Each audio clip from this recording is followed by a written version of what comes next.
그 다음 아는 것에 파묻힌 것 오늘 참회합니다.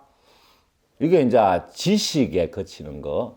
지혜, 알지자, 그 밝을 해자, 지혜 해자. 지혜라고 우리가 얘기하잖아요. 근데 지 다음에 해가 있는데 지혜만 파묻혀 버리는 거예요. 그 해는 광명을 가지고 있어가지고 거기에 비추어서 직접 아는 건데, 그리고 보이지 않는 것도 보고 알게 되는 게 해인데, 이 유물론에만 머무르다 보니까 지식은 많이 쌓이는데 해로 들어가지 못하는 거야. 지에 딱 멈추어가지고 많이 두뇌로 아는 거 가지고 거기서 거치는 거야. 그 지에서 지도 필요하고 해도 필요하거든. 그럼 4차 산업혁명, 5차 산업혁명 이래 가면은 지는 보편화된단 말이야. 해를 가진 사람, 이 창의성은 해에서 나오거든. 뭐냐면 지혜 할 때 이 해가 해에서 나와가지고 지를 덧붙여가지고 새롭게 나오는 게 창의성이란 말이야. 지는 창의성이 나오지 않아. 그 봐. 지식인들이 창의성이 많더나. 자기 아는 거에 고정관념 가지고 그 틀로 모든 걸 보고 생각하니까 창의성이 안 나오지. 오히려 아무것도 제대로 모르는 사람이 새로운 걸 발견하고 새롭게 바라보고 새로운 걸 창조하지. 그래서 이 지혜 할 때 해가 있는데 지혜만 멈추어 버린 거. 지금 스님들 다 그렇잖아. 해가 없잖아. 지만 가지고 머릿속에서 요래조래 가공을 해가지고 이게 법을 아는 듯이 내 보이면서 목에 힘주는데 그거 다 엉터리라. 해가 없으면은 지로만 이루어져 있으면은 어떻게 되느냐 하면은 전부 망상이 돼버려. 주관이 돼버리니까. 그러니까 지를 활용하는 게 해고, 지를 객관화시키는 게 해야. 그리고 지를 더욱더 키워주는 게 해고. 그래서 지 다음에 해가 있다. 그 두 개를 합해서 지혜 그러는 거지. 그 해는 영혼 차원에서 나오는 거거든. 그 아인슈타인 내가 특별히 다르냐? 그 영혼이 그 대과학자 영혼이란 말이야. 그래서 지는 두뇌 차원이고 해는 영혼 차원이다. 그래서 이 우주 공간에 있는 정보를 캐치하고 이 신이 주는 지혜를 캐치하고 이걸 1차적으로 받아들이는 게 자기 영혼이고 영파고 그걸 자기 두뇌로 정확하게 캐치해서 해석하는 게 이제 뇌파야. 그래서 해는 두뇌 작용을 거치지 않는다. 지는 두뇌 작용이잖아. 그래서 해는 딱 보고 바로 알아버린다 이렇게 표현하는 거지. 생각을 거치지 않고. 그 해를 얻는 그 인문이 삼매고, 삼매의 바탕은 공이 되고, 이렇게 돼 있단 말이에요. 그래서 앞으로 이 해가 점점 중요해지는데, 교육에서 해를 키워주지 않고, 이게 지만 강조하고, 그걸 반복하다 보니까 해가 더욱더 가려지고 어두워진다. 그래서 아는 것에 파묻히는 것, 그리고 모르는 것, 이게 해야. 내가 이걸 모르고 있구나 하고 딱 캐치해내는 것도 해야. 그럼 모르는 걸 모르면은 발전이 있냐 없나? 없지요. 내가 이걸 모르는구나 하고 이걸 딱 캐치해가지고 새롭게 바라보고 연구해가 알아내게 하는 그 주체가 해야. 해가 없는 사람일수록 지가 다 한다고 생각하고 지가 생각하는 게 다 맞다고 생각하는 게 지식인의 함정. 그래서 이 두 부분, 아는 것에 파묻힌 것하고 모르는 걸 모르는 것, 요거 참여합니다. 자, 그러면 해를 드러내면은 그야말로 그게 신통력에 이제 들어가는 건데 어떤 종교에서는 해를 드러내면 마녀라 그러지. 하나님 신만 아는데 어떻게 인간이 알 수 있어? 인간은 죄인인데 피조물인데 이러면서 해를 원천적으로 막아버려. 그래서 중세 시대가 암흑시대, 해가 없어져 버렸으니까. 경을 반복하고 잘 외우면은 하나님께 가까이 가고 뭐 신이 임하고 이렇게 경을 외우고 뭐 하는 건 다 지혜 아니냐. 이렇게 해를 원천적으로 막아버려 가지고 인간 문명이 문화가 발전하는데 한계가 있다. 한계를 만들어 버려.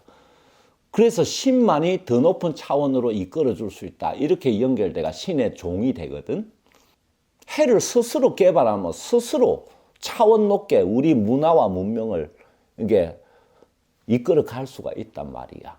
문화가 찬란하게 번성해야 행복을 느끼거든. 그래서 문명의 획기적인 변화도 다 근원에 해가 작용해서 그런 건데, 그러면은 이 지만 가지면 어떻게 되나? 자기는 이 로봇, 프로그램 잘 된 로봇 AI밖에 안 된다. 그래서 자기 영혼이 더욱더 그 지식에 파묻혀 죽어버리고 더욱더 타락한다. 그래서 지만 발달한 문명은 결국 멸망한다. 해가 발달해야 된다. 해는 문명이 발달하는 데서 생겨나는 여러 가지 위험을 커버할 수 있는 게 해지. 지가 아니다. 알지자가 아니다. 그래서 인간이 산업혁명 때까지만 하더라도 지로만 충분히 해가지고 대량 생산, 대량 소비, 대량 교육 시켰는데, 이거는 대중적인 지식을 보급하는 데는 됐는데 이제 해를 개개인이 가지도록 해야지 이제 살아갈 수 있는 4차 산업혁명 시대로 접어들었다. 지 부분은 이제 AI 로봇가 다 대체해버린다. 그래서 이 해를 개발시켜주는 교육이 나와야 된다. 이 해를 개발시켜주는 교육이 부처님이 하신 교육의 핵심이다. 그래서 이 해가 우주의 등불이 돼버린다. 그걸 부처라고 그래. 모든 것을 보고 안다. 전지전능, 실지실견. 건강경에서 나왔지? 그것도 지를 무시하면 안 돼. 왜냐? 해가 빛을 발하면은 요리법이 해고 요리 재료가 지야. 그러면 비유하면 알겠지? 그럼 지가 없으면 어떻게 돼? 요리법을 알아도 재료가 없어가지고 그 밝힌 해를 써먹을 수가 없어. 용을 못해. 설용자. 그래서 세상에 도움을 못 주고 중생구제를 못한다. 가끔 보면 돈은 높은데 지가 부족한 스님이 있어. 이 법을 잘 문자로, 어느 문자로 표현도 잘 못해. 지가 부족해서. 그 쓸데없지 다른 사람한테는. 그래서 지와 해를 다 갖춰야 되는데 인간 사회가 지금까지는 지만 몰두하고 그거로만 살아올 수 있지만 이제 해가 없으면은 꼼짝없이 밥 굶는 시대가 돼버렸다. 그래서 학교 교육이 근원적으로 백지 상태에서 새로 시작해야 된다. 그래서 아는 것에 파묻히거나 모르는 걸 모르는 것, 요거 참여를 해야 돼. 그래서 학교 교육을 많이 받은 사람이 창의성이 줄어드는 이유가 지가 해를 가려버려서 그래. 이 해는 상당 부분 타고납니다. 자기가 전생에 닦아가지고 자기 영혼을 아주 밝게 만들고 지혜를 가진 상태에서 태어난 사람이 이제. 근데 근대 교육에 물들어가 그 지로 덮어버려가지고 천재가 될 수 있는 사람이 단순히 수재만 돼버리고 끝나지. 천재와 수재는 두 가지 차이. 차이가 그거야.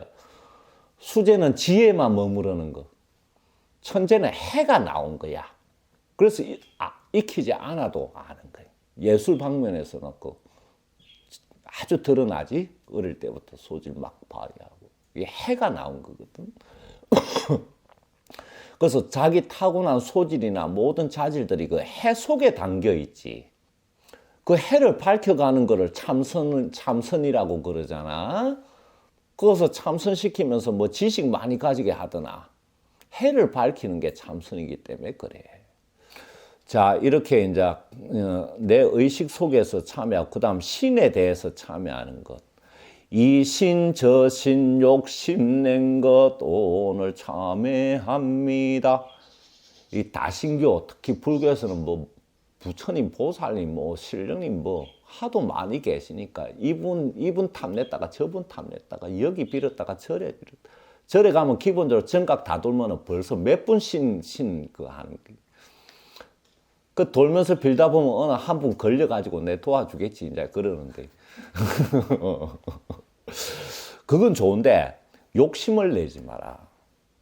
신에 대해서 욕심 낸다는 건 어떤 의미냐 하면은 신을 내 욕망 달성의 수단으로 이렇게 삼는 것. 이건 죄를 짓는 거거든. 기도 잠깐 해놓고 이래 했으니까 신이 내 도와주겠지. 물론 긍정적인 생각은 좋은데 그 경계가 좀 애매한 데가 있어요. 내 욕망 달성을 위한 수단으로 삼으면은 신에게 욕심낸다.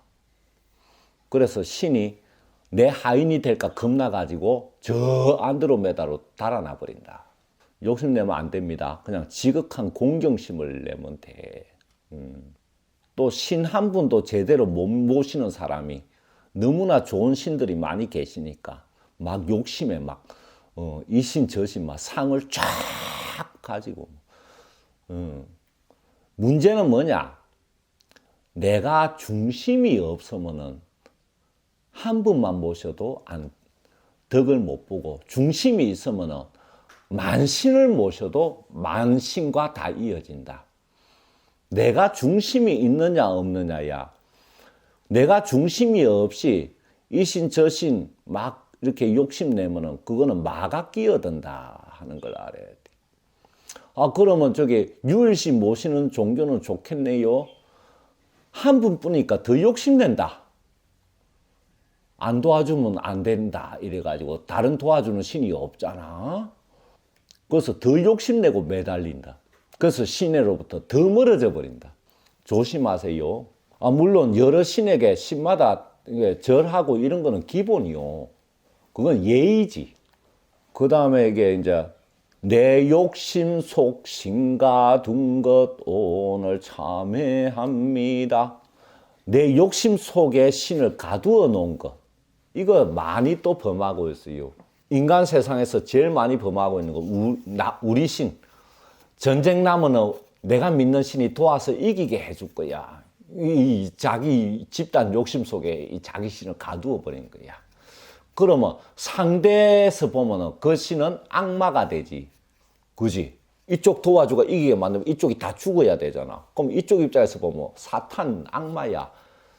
그래서 그렇게 생각하면 자기 신을 다른 사람들한테 악마 사탄으로 만들어 놓고 너희를 사랑하신다 이래. 모순이지. 신은 인간 전쟁에 개입 안 해. 신은 인간 전쟁에 개입 안 합니다. 하물며 종교 전쟁은 악마들이 이게 부추기가 일으키는 건데, 십자군 전쟁에 전부 그 악마들이 부추기가 일으키는 거야. 근데 자기 신이 도와준다고 망상에 치에 있어. 그럼 지금까지 망하는 나라 하나도 없어야지. 그렇게 이게 내 욕심 속에 신 가둔 것. 근본적으로 뭐다? 신은 나, 우리 민족 이런 신 없다. 모든 중생에 대한 신이지. 나만의 신이란 건 없어. 신이 어떻게 나 안에 갇히냐. 그럼 다른 사람한테는 뭐냐. 그래서 인간은 신을 가지고 이기주의의 극치를 달리고 있다. 그러니까 신이 싹 빠져버리고 악마들이 날 때 가지고 더욱더 종교 때문에 더 망가져 가고 있다. 신은 내 욕망 속에 갇히는 존재가 아니다. 근데 보면 다 그러고 있어요. 신을 완전히 내 집 강아지처럼 생각하는 거지. 신을 모독하는 겁니다. 신은 우리 중생 전체에 대한 신이지. 자기 민족만의 신이란 건 없어. 또 나만의 신이란 건 없어. 선신, 악신은 있어도 이 카테고리는 그래. 그래서 어떻게 되느냐? 이러면 어떻게 되냐? 내가 생각하는 신만 찾고 다른 신을 외면하게 돼. 그게 뭐냐? 다른 신을 무시한 것 오늘 참회합니다. 제일 모순이 뭐냐? 귀신을 무시하면서 자기 종교의 신만 찾는 거. 이게 제일 엉터리다. 우리 종교에서 각 종교마다 모시는 신은 큰 신인데 작은 신 무시하고 큰 신 찾는다? 그거 모순이다. 귀신은 우리보다 더 위다. 몸이 없으니까 우리보다 더 많은 능력을 가지게 된다. 그리고 귀신한테 법을 한마디 쓰라면 금방 깨닫고 천국으로 들어가는데 사람한테는 죽을 때까지 법을 쓰래도 맹숭맹숭해야. 그 누가 수준이 높냐? 귀신이 훨 수준이 높다. 그래서 귀신이 달라 들어가 괴롭히면 별 방법이 없는 거야. 그럼 그런 귀신을 무시해. 그럼 말이 돼? 그래서 귀신으로 있다가 태어나는 거를 타락했다고 표현해, 불교계에서. 귀신으로 있을 때 뭐 운명이 있냐, 무슨 삼재팔란이 있냐. 몸을 가져서 이렇게 이제 고통의 세계 속에 빠져드니까 태어나는 걸 타락한다고 표현하는 건데. 그래서 귀신 무시하는 사람은 종교에서 모시는 큰 신하고 이어지지 않는다.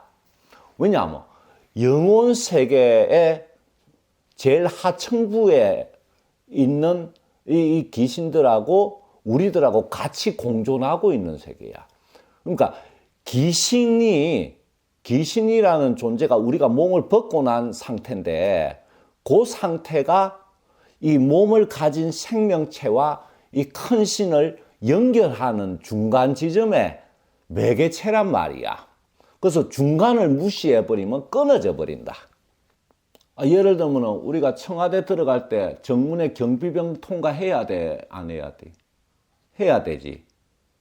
그 경비병 그 문이 바로 그 귀신 세계다. 그 통과가 들어가가지고 제일 끝까지 닿으면 이제 신인데. 그 들어가는 문을 무시해버려, 귀신이라고. 그럼 못 들어가. 그러면 신과 자기는 영원히 떨어져 있게 돼. 그래서 우리가 조상령, 조상신, 조상신령 이렇게 다시 귀신 영혼으로 돌아간 분들을 모시는 이유가 내가 그분들 통해서 신과 이어질 수 있기 때문에. 그리고 봐봐, 귀신은 내가 몸이 없을 때 귀신이고 몸을 가졌으니까 사람이라 그러는 거야. 내 영혼도 귀신이잖아. 태어나기 전에 이 세계에 있었으니까. 그 같아. 그러니까 몸을 가져가 무거워가지고 땅에 묶여버린 건데 더 밑에 내려온 거지.